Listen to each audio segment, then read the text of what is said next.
Hello and welcome to episode 3 of Red Matrix. We are still a young team, but we've managed to land in a very, very complicated international conflict situation. It's pretty tough, isn't it, Sean?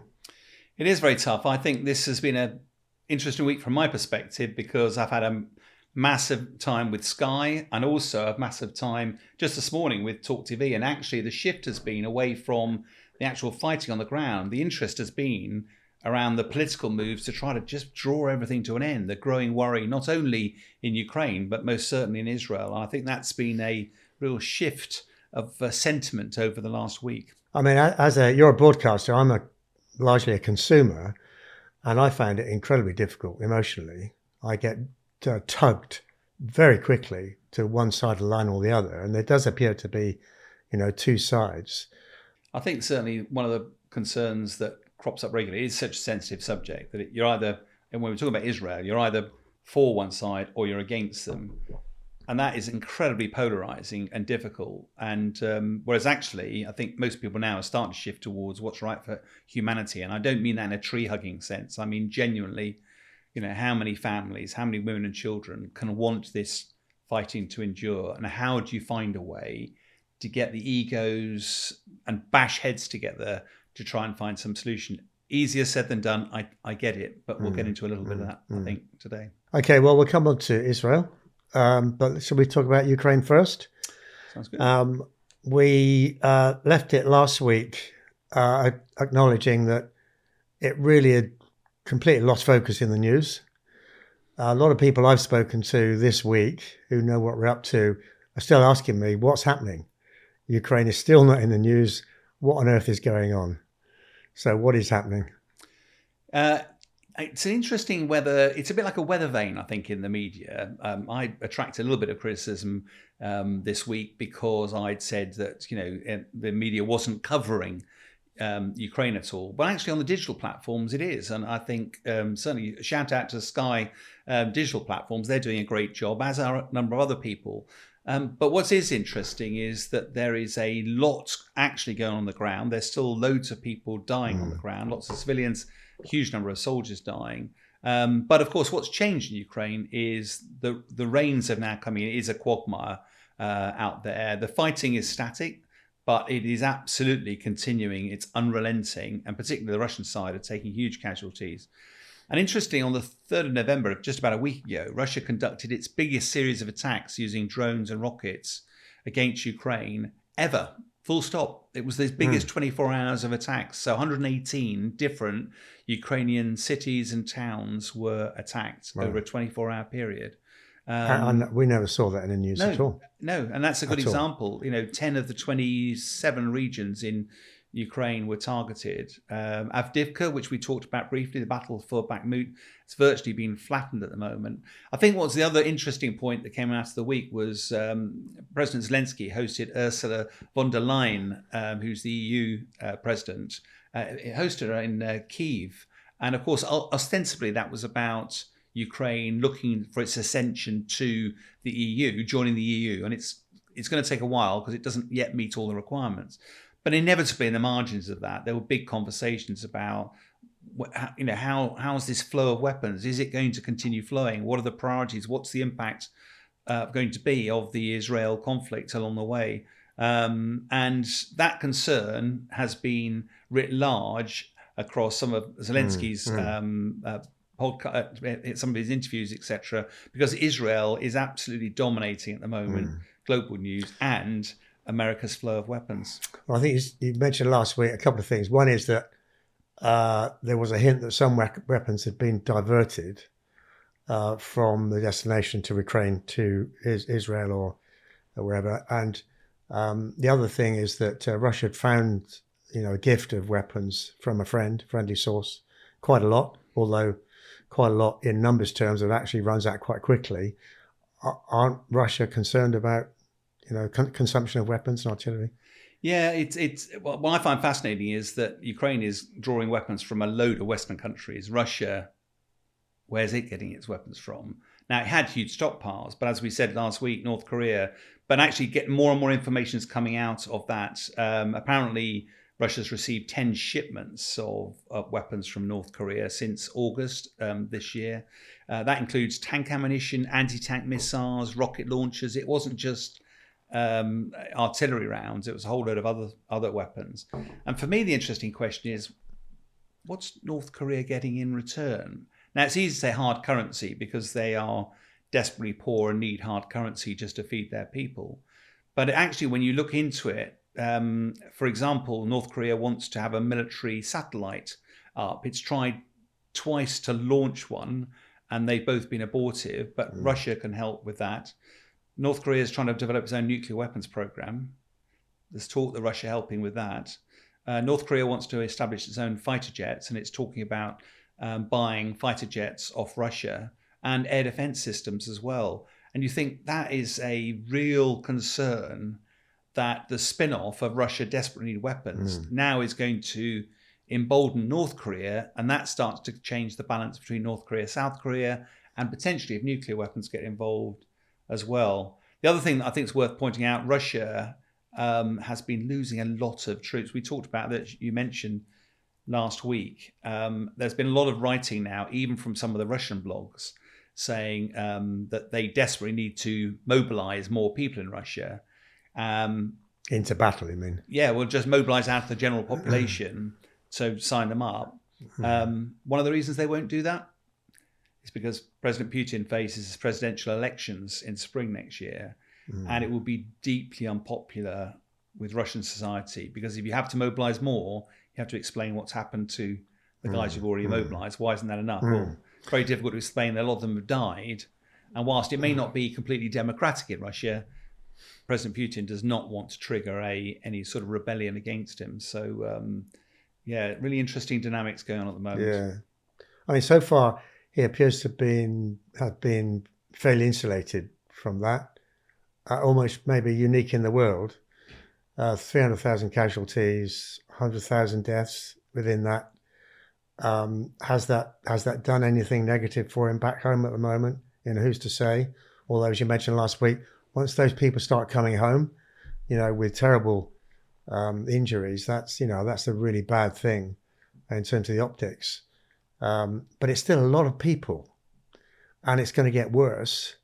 I did some homework on the Vietnam War, and that lasted almost 20 years, and 50,000 American military people died. The numbers for Putin are going to far exceed that. At some stage, those chickens are going to come home to roost, aren't they? It's very difficult to see that they can't. At the moment, Putin controls the information space, so it's probably most Russians aren't aware of how many people they've lost. They drip-fed individually back to the country in little corners of Russia, and they feel very sad for the passing. But they don't know how many people are gone and the risk, and particularly how some lives are squandered on the battlefield. But exactly as you said, eventually, some of these soldiers are going to go back home. Bad injuries, they're going to be talking. They're going to talk to their families. They're going to talk to their friends. That will all gradually percolate society, and it doesn't matter how much you control the information space. The numbers involved are pretty significant, and that will come home to roost eventually. Yeah, it's pretty visual, isn't it? So, Sean, what is actually happening on the ground? Now, we had this question last week. There's very few sort of new systems there. We felt last time that things were moving into a bit of a stalemate. Is that still the case? Are we actually able to find out what is going on? One of the great opportunities here is that there's a lot going on in the country. We don't have time to get into the detail of all of it. But as you said, our general theme was a settling of the front lines, not moving that much. The one area which is probably the most interesting, even though it sounds the least sexy, is the Dnieper River. It's over to the west of the area that Russia holds. It was, if you remember, the Kharkovka Dam that was blown, that flooded it all, that protected the Russian flank. But of course, they probably blew that too early because the waters have all settled now. And there's a lot of reports of the Ukrainians making their way across that river. Now, it should be relatively simple for the Russians to keep them at bay. But because the Russian forces there are relatively slight and their main effort is elsewhere, the reports this week are that Ukraine has managed to get about 300 soldiers across, and some light vehicles across, no armour as yet. And by all accounts, they're pushing forward as well. And all of this is around the Antonivsky Bridge, which was badly damaged, but you can still just about make your way across it. And what's interesting is that at that very fragile time, when Ukraine are across there, Russia should be able to just sweep them back into the river. But they've not been able to do it yet. And as a result, Ukraine seems to be building up its forces. They'll be vulnerable to airstrikes. They'll be vulnerable to artillery strikes. But if Ukraine can actually get across that river and start to mount operations that is behind the layered defense that the Russians have got to the north, and that could end up seeing a rout of Russian forces collapsing back into Crimea. And I'm not being melodramatic. It is genuinely a chance if they can make that work. But it's going to be a huge gamble as well. Well, I was going to say, and is it actually a tactical win? I mean, does Russia feel it matters, or? Unfortunately, at the moment, if you were a master tactician, of course it matters. The trouble is that Russia is running short of troops. The troops it's got are being thrown into operations with barricade forces shooting their own troops.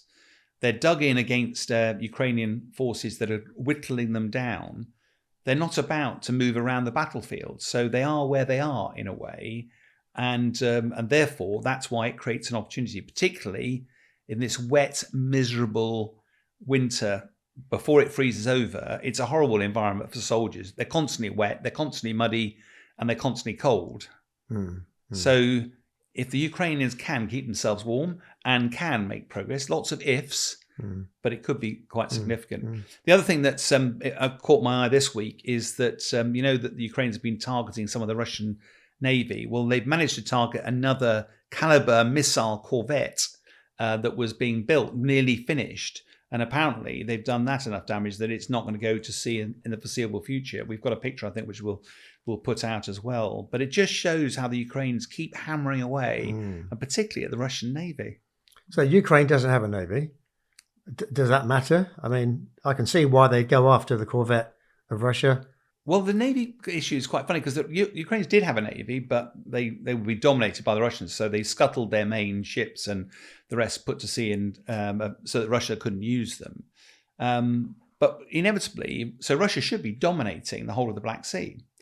What actually Ukraine's doing very, very well is to gradually nibble away, targeting them whether at sea, in the harbour, or at dry dock, and forcing Russia to move themselves further away to the east. And it just shows that this is turning conventional warfare on its head. What should happen is a large navy should be able to dominate a country that hasn't got one. One of the complications here, of course, is that the Black Sea is controlled. The only way to get in and out is via the Bosphorus Straits. Turkey controls those. And since the start of the war, they won't let any military vessels through. So no NATO military vessels, no Ukrainian, no Russian. You've got in the Black Sea what you've got in the Black Sea. And Russia has steadily been losing those resources. And until the war finishes, might not happen anytime soon, Russia has to be quite careful to conserve what it's got on the waters. And having lost the Moskva, if you remember early on, they lost one of their submarines in dry dock. Now they've lost a whole series of ships.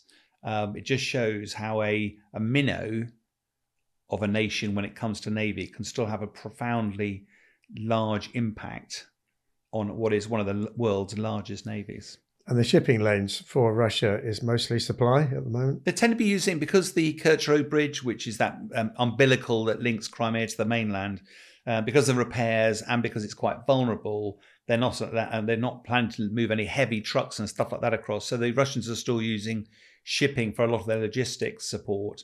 So again, it's causing a lot of concerns for Russia. And of course, as soon as you can slow down logistics, it makes life a lot more difficult on the front line. Let's turn our attention to Israel. Last time we spoke, the ground offensive had begun. The tanks were going in. I think what's happened now is the city's been surrounded.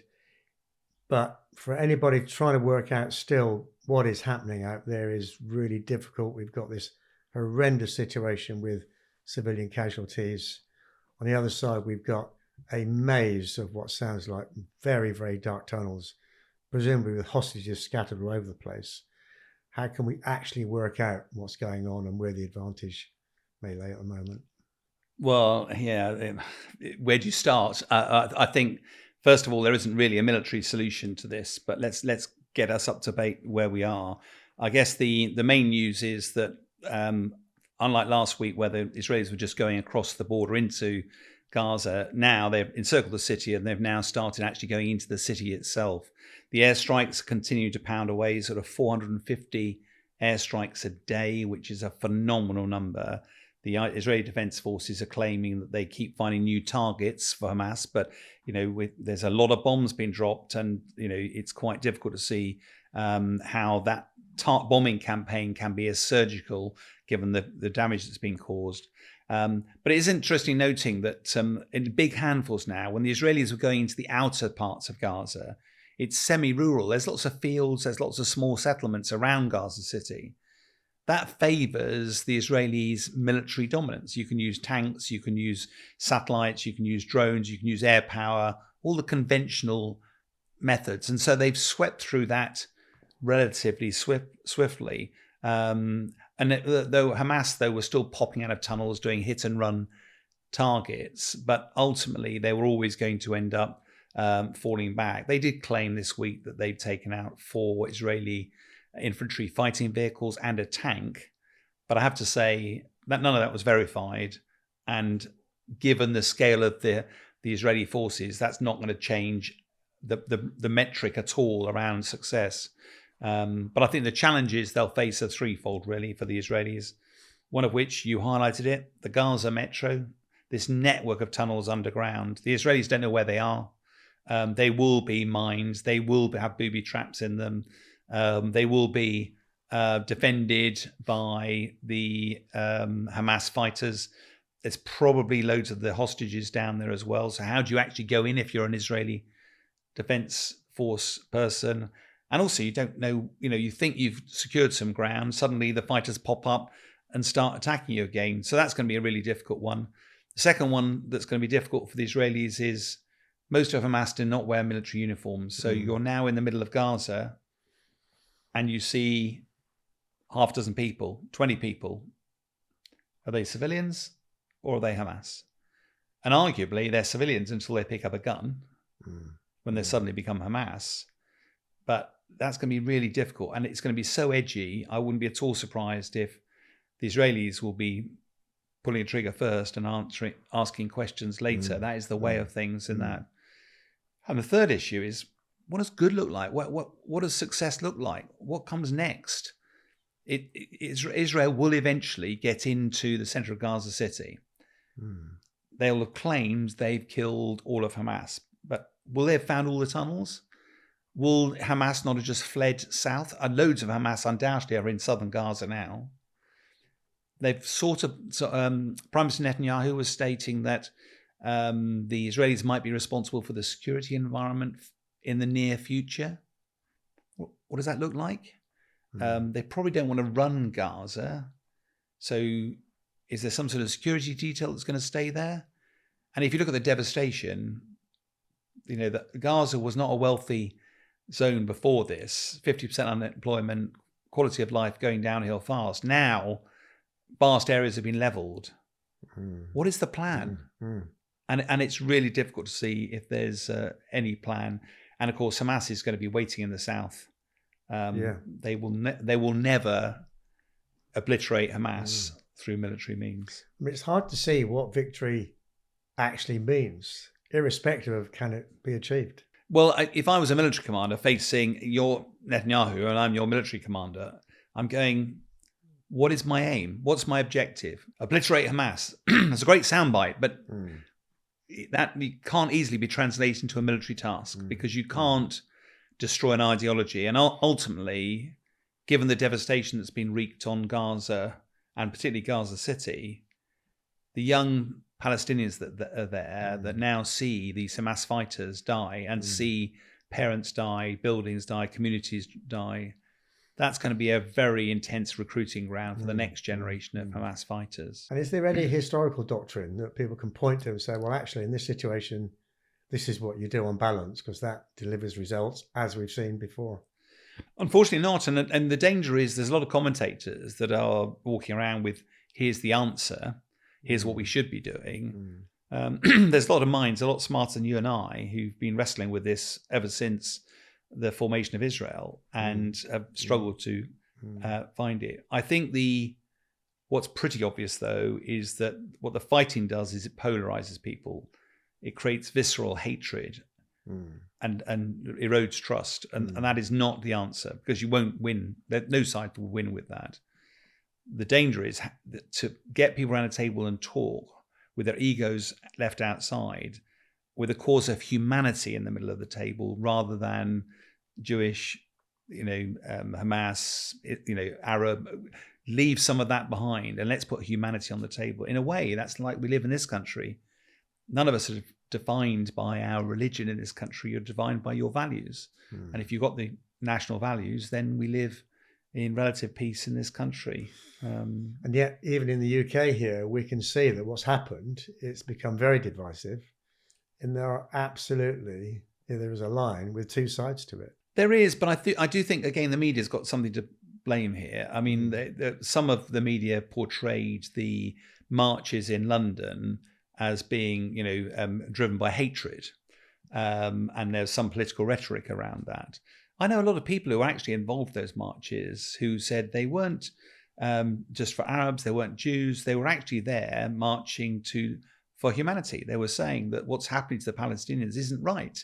It's not right, the suffering there, without taking sides. It's just literally going, war has some horrible connotations. And because Prime Minister Netanyahu has framed this as a war of national survival for Israel, the impact of that, we're both old blokes, but we don't remember the last war of national survival for this country.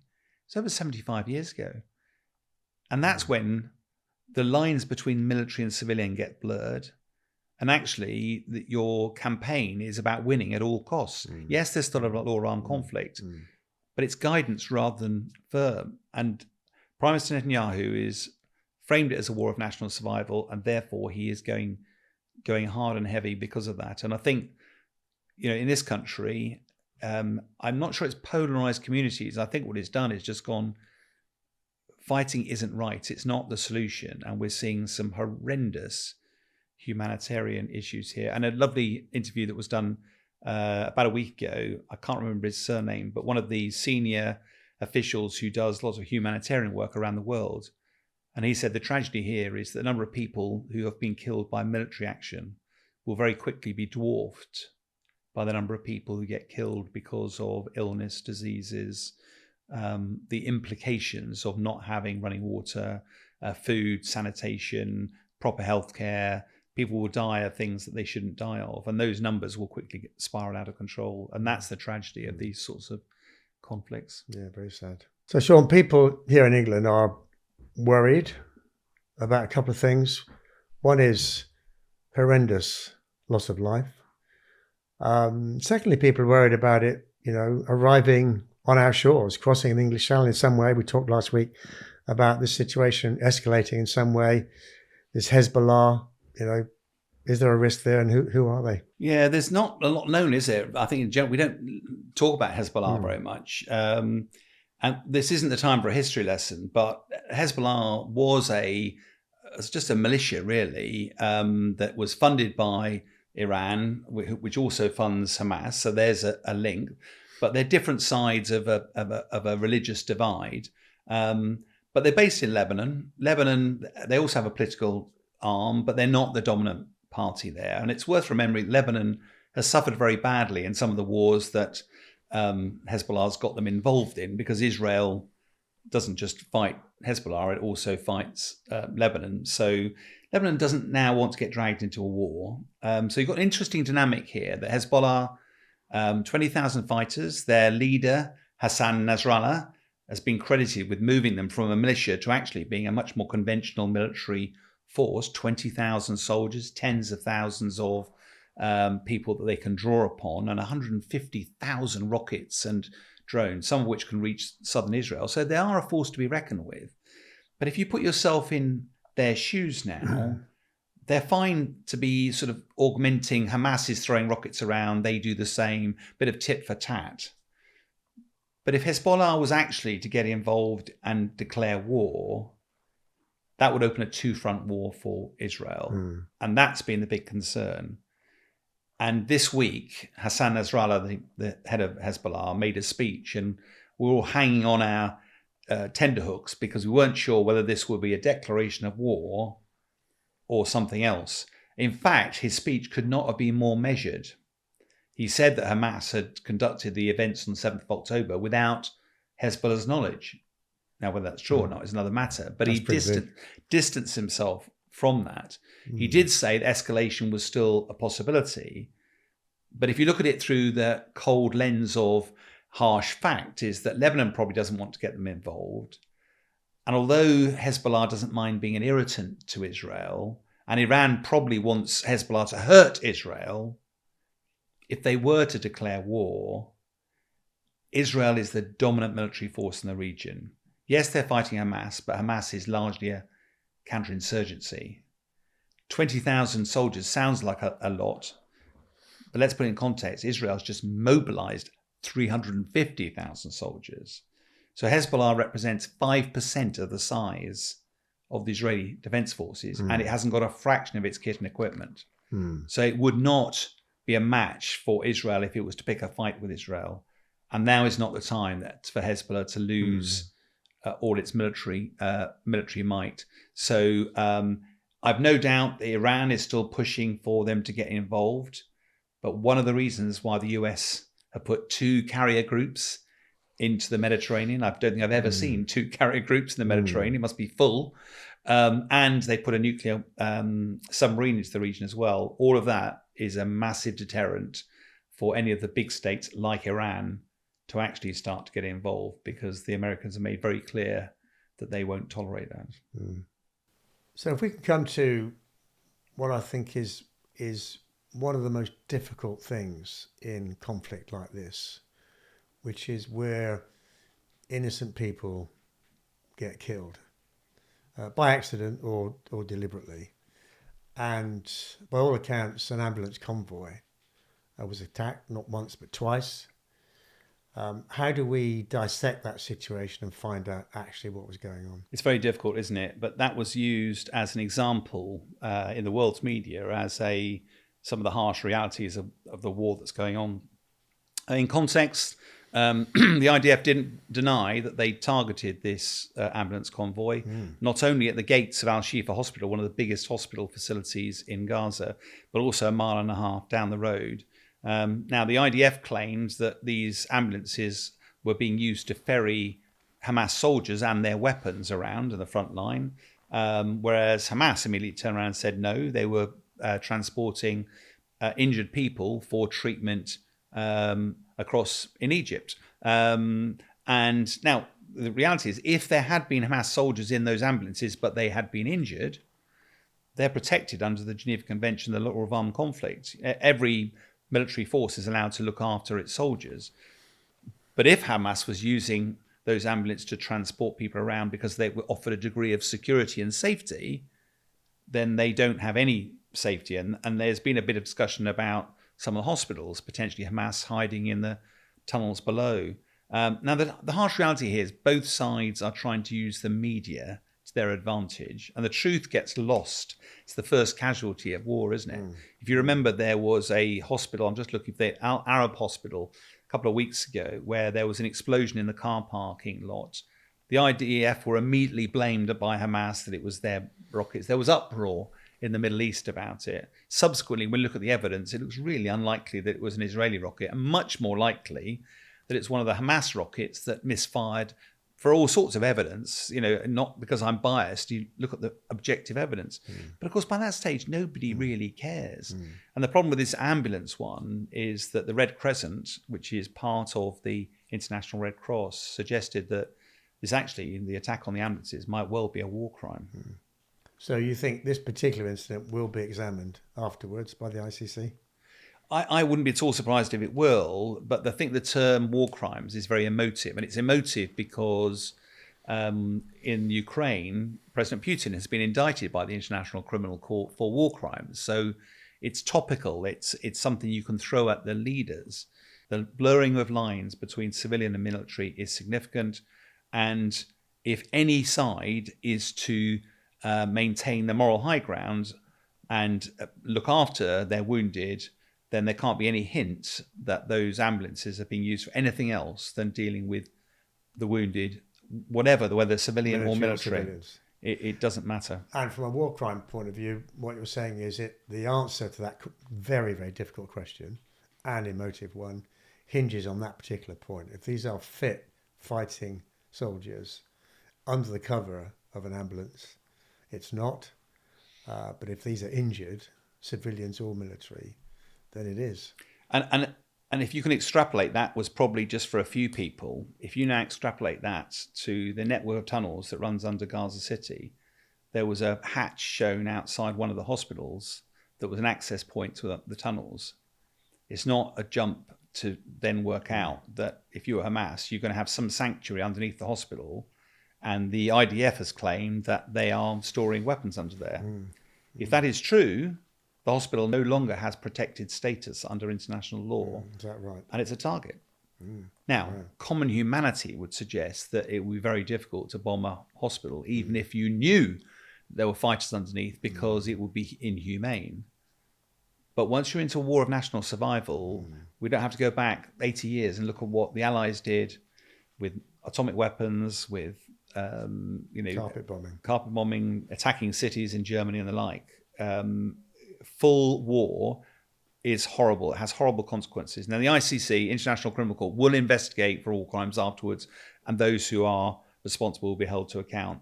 But we've got to be quite careful about just tossing that phrase around, because what we're looking at here is the impact, the horrors, the abject misery of full-scale war. One of the challenges of the conflicts that we're looking at is that it involves a whole raft of different technologies, weapons, tactics, strategy. So each week what we're going to try and do is look at one element of that and try to unpick it and make a bit more sense of it. And what we're going to do this week is we're going to look at the rockets. Hamas has been firing rockets at Israel for decades now, but we don't really know much about these rockets, how effective they are, how many they've got, why they're using them. And Bern's got a particular interest in this. So, Bern, what do we know about the rockets that Hamas have been firing against Israel? Yeah, so we started with Hamas because I think it would be generally understood that the IDF are using, conventional machinery, which probably a lot of people would imagine they know something about. Hamas, not so. They've, to some degree, because of history, they've cobbled together different bits of equipment. Some they've made themselves, some have been given to them or sold to them by other actors. And so what they've ended up with is an ensemble of rockets, maybe 5 or 6 different types. At the base, you've got very simple, quite primitive ones, which have a range of maximum 7-8 miles, can fall quite short, as we'll come on to, maybe 2 miles, ranging up to the bigger ones, the A120, which maybe can go 100 miles, therefore can penetrate deep into Israel with a guidance system. They don't make those themselves, but they will be given those or buy those from other actors around. So today, let's look at the basic rocket, which Hamas have used a lot. And this is the rocket that everybody sees when we watch television footage, actually over the years, because these have been used for a long, long time. So the rocket is called the Quson. It was first introduced in 2001. It really came into force a few years after that. And there's been spells of time, maybe 2 or 3 major spells of time, when this rocket has been used a lot. And when Hamas use it a lot, what they do is they just basically deluge the air with these things. Now, they weigh anything from 23 to 30 pounds, which actually isn't much. The explosive capacity isn't great. I mean, if it hit a car, it would blow the car up. If it hit a house, it would do a significant amount of damage, and probably the people inside the house would die, but that would be the extent of the damage. Most of the weight in the rocket is shrapnel and ball bearings. the purpose of which we all understand. So the casualty perimeter is 20 meters. So if it lands in a street, then anybody within a 20 meters radius is going to be seriously injured with life-changing injuries or die. So given that these things are not guided, are they, and they're not very big charge, what's their main purpose then? Well, the fact they're not guided actually lends the value of this particular thing, because they just fire them and then forget. If they travel the 8 miles, they will land in Israel. The damage they do from a physical point of view might be slight, and I use that word advisedly because a person would not want to be on the end of it. But the terror and the fear they create and have created over the last 20 years has been just awesome. And politically, it's a massive problem, because you don't want to be the leader with these things just raining down on you occasionally. And when they're firing thousands at a time, as we've seen, it completely overwhelms Israel's Iron Dome system. So the purpose of these rockets is fear. From Hamas's point of view, if they make the 8 miles, they make it into Israel. If they fall short, they actually land on Gaza, although it's very difficult for that sort of result to reach the news. So why do they, because given Iran is sponsoring Hamas and Hezbollah, and Iran's got lots of weapons, why isn't Iran just piling the war chest of Hamas with more conventional weapons? Why are they having to make their own? Well, it's expensive, and they need high volume, and volume is quality. These things can be built; they're very simple. The casings will be made in a factory, but the rest can be just sort of put together. They can be fired so easily in the field. They're mobile, very difficult to track beforehand that they're there. You only really know that they've gone when they've left the ground. So for the terror purposes of Hamas, the Qusam rocket is absolutely perfect. At this point in the proceedings, we take a question, and we have a very good question this week from a person who goes by the name of Chris42. So Chris42, thank you very much for your question, Sean. Yeah, thanks, Chris. It is quite topical. With Armistice Day this Saturday and Remembrance on Sunday, surely we shouldn't be allowing demonstrations on the streets of London that might disrupt this important national event. And it's a really topical question, I think, at the moment. In this country, we're clearly trying to wrestle with keeping freedom of speech and freedom to protest, but also not allowing it to destroy the fabric of our nation, and remembering why we have. Armistice is obviously the end of the First World War. It marked the end of millions of people dying, and it's a very poignant moment. It wasn't the end of the war, but it started the negotiations. And it's always followed by Remembrance Sunday, which of course is when we remember all of those who passed. And it's a somber moment. But inevitably, the conflict in Israel has aroused passions. I think there's been a lot of political statements around it. Not all of them have been helpful. Some of the rallies have been called hate marches, but actually I know a lot of people who've been involved in them, and the vast majority of people are not in there as hate marches. They're actually there marching on the side of humanity, not on one side or the other. And bluntly, whatever we call it, whatever the marches do, there's very little we can do in this country to persuade Prime Minister Netanyahu or his counterparts to call a ceasefire. Ultimately, he's blinkered, he's on a road to war, and the only people probably are the American president who will have any say, and even he evidently will be struggling with this. And part of this is because Netanyahu's declared it a war of national survival. And one of the reasons we have Remembrance Day is because for most of us, thankfully, we've never had to live through a war of national survival. The last one was World War II. Millions of people died, including millions of civilians. And it's a very poignant day to remember the follies of war, that there are no winners, there are only losers.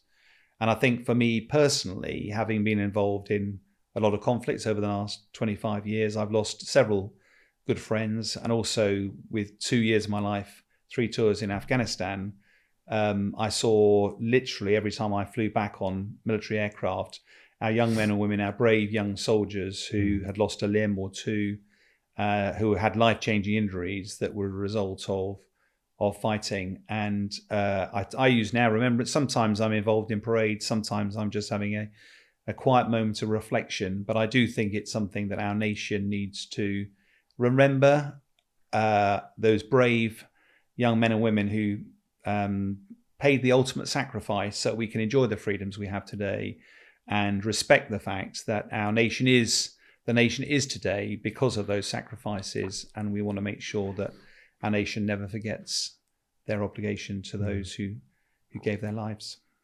Thank you. So, Chris, thank you very much for that question. I hope you think we did the question some justice.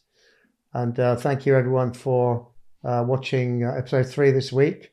And if anybody else has questions, then, please add them to the comment section on the podcast. So, Sean, there was a lot to cover this week, wasn't there? There was, Bern, a lot to cover. And what was, for me, I think the synopsis of it was that whilst the fighting has been pretty intense, both in Ukraine and Israel, the tension's now turning to these growing casualties, humanitarian situation, the huge casualties and the price of war. And of course, that culminates this weekend with Remembrance. And I think that was quite a poignant reminder of the price people pay, the communities pay, nations pay, families pay for war. So thanks again. Hope you enjoyed it. And if you want to see more, then please go onto the channel, follow us, subscribe. It's free.